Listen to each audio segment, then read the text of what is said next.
Immediately saw what his concerns were and felt that we had to move immediately to get the buildings vacated.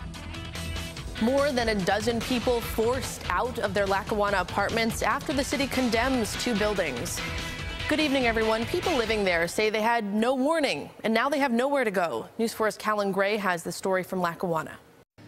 People living in these 2 apartment buildings are frustrated after city code enforcement officers came in and told them they have to find a new place to live. It's a desperate situation, but the city says it had no choice.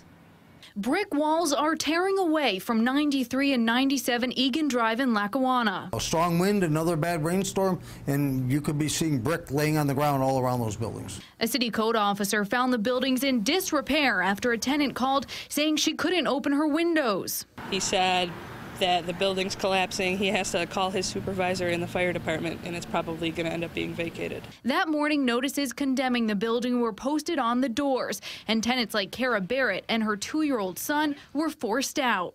It's terrible. I'll be fine. I just feel bad for my son. We just moved here. It took him a while to get used to it.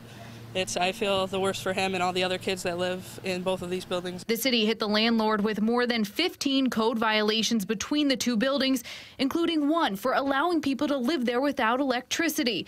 Director of Development Frank Heinle says people took extreme measures, like running extension cords from the basement through the windows for power. For the safety of the tenants, I thought it was best that we remove them and work with the landlord, try to make amends and get the property fixed up. The landlord already had contractors at the property on Wednesday fixing the eaves. We talked to him on the phone. He says he was surprised by the city's action. There's no way the landlord didn't realize there was an issue on this property. I mean, it's common sense. Now the dozen tenants are searching desperately for a place to go. City officials are now working on a contingency plan to ensure people have a place to live if something like this were to ever happen again. Reporting in Lackawanna, Callan Gray, News 4.